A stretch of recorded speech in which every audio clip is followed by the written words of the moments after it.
कोकणात ना पावसाळ्याची सुरुवात ना ही मिरग नक्षत्रापासून मानली जाते. मिरग लागला की शेतकरी पेरणीच्या तयारीला सुरुवात करतात. आकाशात काळे ढग, मातीचा सुगंध आणि तो पडणारा पहिला पाऊस, हीच तर आपल्या कोकणाची खरी ओळख आहे मैत्रिणींनो. मिरग लागला ना की गावाकडचं ना सगळ्या गोष्टीच बदलून जातात. आणि तो जमिनीवर पडणारा पहिला पाऊस बघितला ना की मन अगदी खुश होऊन जातं. नमस्कार मैत्रिणींनो, मी प्राजक्ता आपल्या एका नवीन ब्लॉगमध्ये तुमच्या सगळ्यांचं खूप मनापासून स्वागत करते. आज आपण जाणून घेणार आहोत कोकणातल्याच याच मिरग पद्धतीबद्दल, जी आपली मालवणी संस्कृती आहे. आणि त्याचबरोबर काही गोष्टी अशा आहेत ना की प्रत्येक राज्यांमध्ये आणि प्रत्येक ठिकाणी वेगवेगळ्या पद्धतीने या सेलिब्रेट केल्या जातात. तर आज मालवणी पद्धतीच्या मी काही गोष्टी तुमच्यापर्यंत आजच्या व्हिडिओमधून शेअर करणार आहे. चला तर व्हिडिओला सुरुवात करूया.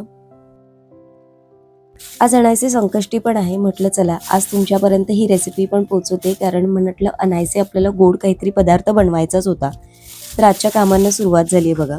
आल्यानंतर मी सर्वात आधी मशीन लावून घेतली कपड्यांची आणि नारळ फोडून घेतला, कारण गोड पदार्थ म्हटलं की नारळ हा आलाच. तर नारळ मला सचिनने फोडून दिलेला आणि आता आपल्या कामांना आपण सुरुवात करूया.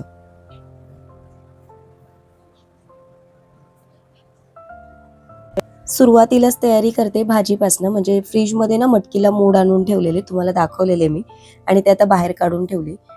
जी आपण दोडक्याच्या सालीची चटणी केलेली ती पण थोडीशी उरलेली, तर म्हटलं ती आज संपवून टाकू, खूप जास्त दिवस ठेवायला नको. म्हटलं आता ती आज गोड्या जेवणाबरोबर ती छान वाटेल चटणी खायला, तोंडी लावायला, म्हणून ती पण फ्रीजमधनं बाहेर काढून ठेवली.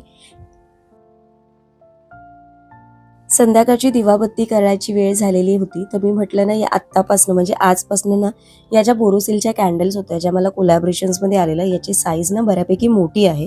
तर मी म्हटलं की आपण याच कॅन्डल आता वापरायला सुरुवात करू. आणि याचा ना जो स्मेल आहे, जो सुगंध आहे ना, सगळ्या घरामध्ये ना एक फ्रेग्रन्स जो होता ना तो खूप अगदी छान देत होता.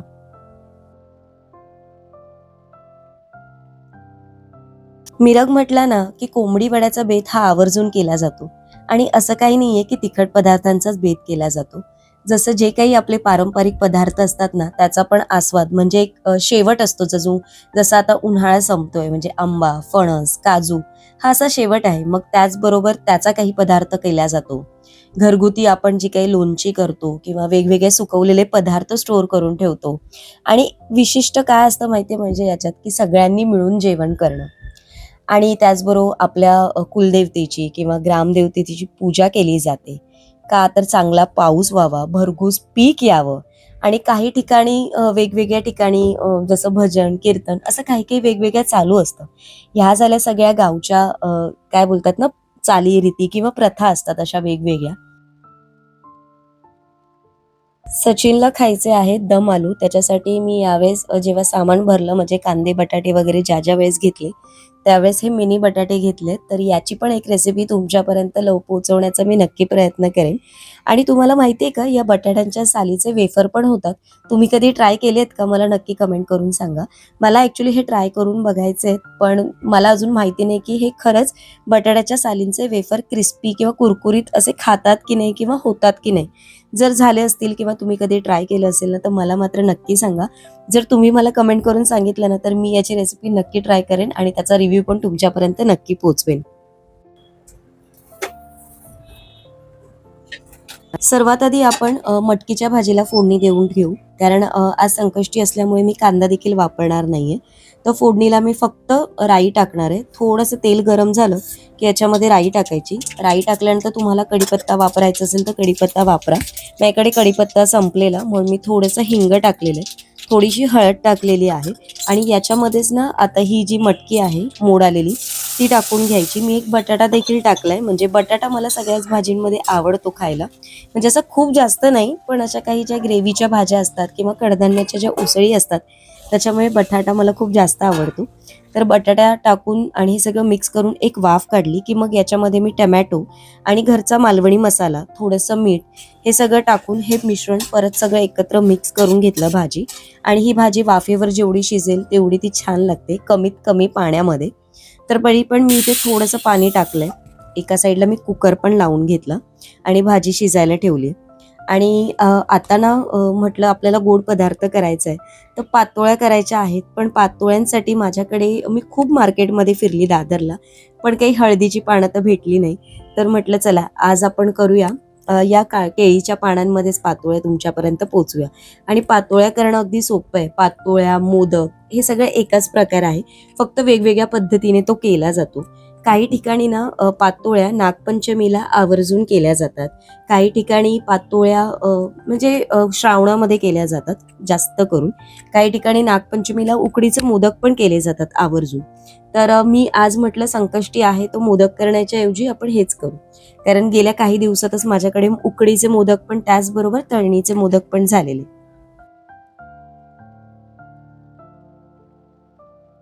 जेवढं केळीचं पान पाहिजे होतं तेवढी पानं मी काढून घेतली आणि उरलेलं पान तुम्हाला माहिती आहे मी बऱ्याच वेळा केळीचं पान माझ्याकडे एक्स्ट्राच आणून ठेवते. म्हणजे बऱ्याच वेळा म्हणजे कधीतरी मग टिफिनमध्ये एखाद्या वेळेस असं होतं ना की ॲल्युमिनियम फॉईल पेपर वगैरे वापरावा लागतो किंवा एखादा पदार्थ काढून ठेवण्यासाठी खाली काहीतरी ठेवावं लागतं आपल्याला किंवा एखादा कापड. तर त्या जागी ना केळीचं पान वापरलेलं नेहमी बेस्ट असं मला वाटतं. म्हणून मग मी केळीचं पान माझ्याकडे फ्रीजमध्ये नेहमी एक्स्ट्रा ठेवतेच ठेवते. आता नारळ किसून घ्यायचंय आणि इथे एका साईडला आपली जी भाजी आहे ती पण ऑलमोस्ट तयार झालेली आहे. आणि ना मी या भाजीमध्ये थोडंसं पाणी ठेवते, मला आवडतं. आणि तुम्हाला माहिती आहे की आपल्या मालवणी लोकांमध्ये खोबरं, ओलं खोबरं हे जास्त वापरलं जातं. कांदा टमॅटो एक वेळ नसेल पण भाजीमध्ये ओलं खोबरं हे मात्र नक्की आवर्जून टाकलं जातं. तर थोडंसं खोबरं टाकलंय, थोडंसं मी गूळ टाकलंय टेस्ट बॅलन्स करण्यासाठी.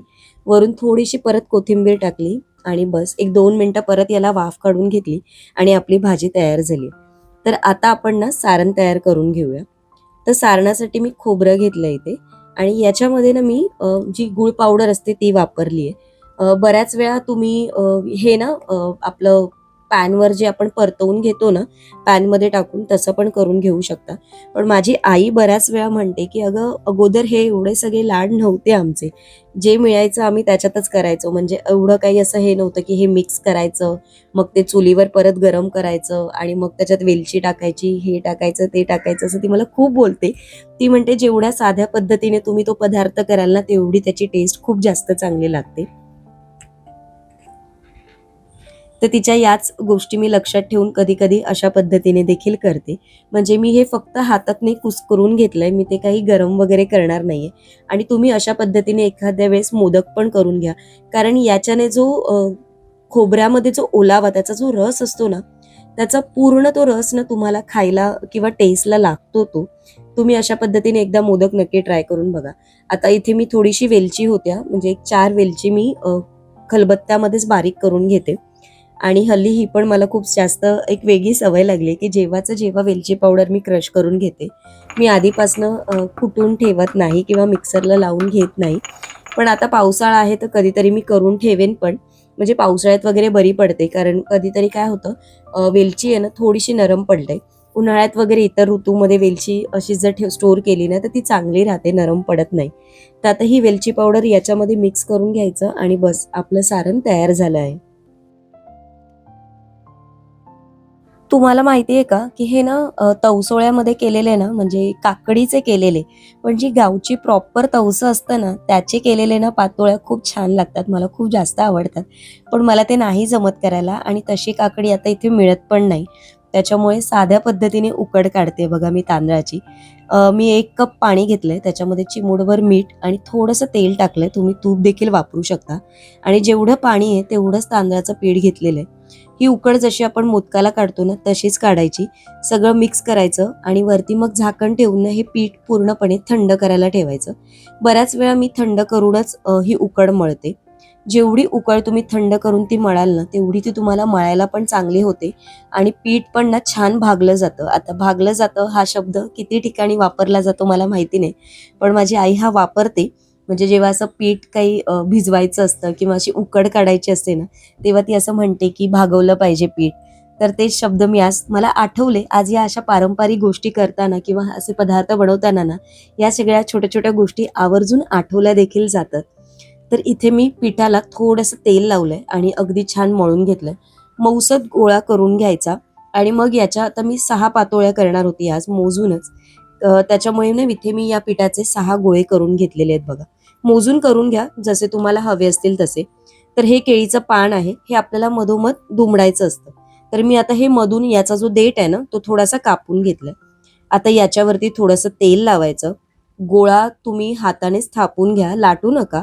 अगदी तो इझिली थापला जातो आणि मग याच्या मध्यभागी आपल्याला सारण भरायचं आणि बंद करायचं आणि आपल्या या पातोळ्या स्टीम करण्यासाठीच म्हणजे उकडण्यासाठी तयार झालेल्या आहेत. कोकणात हा मिरग फक्त ना म्हणजे काय होतं ना, ऋतू चेंज होतो म्हणून तो केला जातो असं नाहीये. पण पावसाच्या या ऋतूचं स्वागत पण आपण केलं गेलं पाहिजे. त्याच्यासाठी हा मिरग आवर्जून आठवणीने साजरा देखील केला जातो. आमच्याकडे 7 तारखेला हा मिरग केला जाणार आहे. म्हणजेच रविवारी कोंबडी वड्याचा बेत असणार आहे आणि जर कोंबडी वडे केले तर नक्की तुमच्यापर्यंत ही रेसिपी पण मी शेअर करणार. मालवणी कोंबडी वड्याची रेसिपी बघायची असेल तर आवर्जून मला कमेंट मात्र नक्की करा आणि या सगळ्या मिरगाबाबतच्या गोष्टी रिलेट करता की नाही ते देखील मला नक्की कमेंटमध्ये सांगा. किंवा तुमच्याकडे अशी कुठली पद्धत आहे का पावसापूर्वीची जी शेतकरी जे असतात ते आवर्जून सेलिब्रेट करतात. म्हणजे आपण इथे मुंबईत तेवढं आपल्याला शक्य नाहीये, पण गावाकडच्या साईडला ना हे आवर्जून सेलिब्रेट केलंच जातं. तर आता आपल्या या ज्या पातोळ्या आहेत ना त्यातल्या उकडायच्यात आपल्याला. तर आज ना मी हा स्टीमर वापरणार आहे. बऱ्याच वेळा तुम्ही बघितलं असेल माझ्याकडे वेगळं इडली पात्र आहे, त्याच्यात मी स्टीम करते. पण म्हटलं आज थोड्याच आहे तर म्हटलं याच्यामध्येच आपण स्टीम करून घेऊ. तर खाली मी पाणी गरम करायला ठेवलंय आणि वरती या पातोळ्या सगळ्या अरेंज करून घेतल्या. म्हणजे 6 आहेत आणि याच्यावरती एकावरती एक त्या बऱ्यापैकी राहतात आणि एक 7 ते 10 मिनिटासाठी आपण हे स्टीम करायला ठेवून देणार आहोत. तर आपल्या ह्या पातोळ्या आता तयार झालेल्या आहेत. स्टीम तुम्ही बघू शकता, वरती स्टीम बऱ्यापैकी धरलेली आहे आणि बाजूने वाफ पण निघते. म्हणजे आपल्या या पातोळ्या तयार झालेल्या आहेत. आता मी तुम्हाला काढून दाखवते.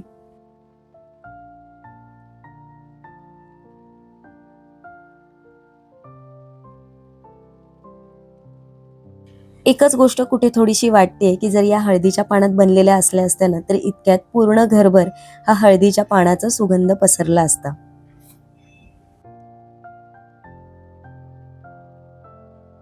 हळदीच्या पानांना मी खूप मिस करते. गेल्या वर्षी तुम्हाला माहिती आहे, जर तुम्ही बघितलं असेल तर माझ्या घरी एक हळदीच्या पानाचं रोपटं होतं, ज्याच्यामध्ये हळदीची पानं पण बऱ्यापैकी धरलेली. पण यावेळेस ते मी कुठेतरी मिस करते. आज तुम्ही मला कमेंट करायला विसरणार नाहीयेत, कारण आज तुम्ही मला सांगणार आहेत तुमच्याकडे मिरग साजरा केला जातो की नाही आणि केला जात असेल तर कुठल्या पद्धतीने केला जातो आणि तुमचं गाव कुठलं आहे ते देखील मला कमेंट करायला विसरू नका.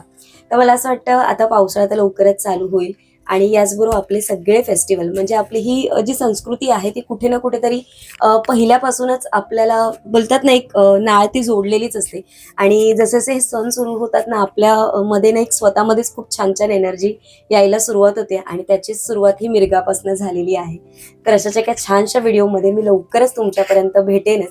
तोपर्यंत ये रे ये रे पावसा लवकर ये आणि सगळ्यांच्या आयुष्यात सुख समृद्धी धनधान्य घेऊन ये. तर चला उद्या एका छानशा व्लॉगमध्ये भेटे. तोपर्यंत आजचा व्लॉग इथेच एंड करते. सर्वांना बाय बाय आणि सर्वांना श्री स्वामी समर्थ.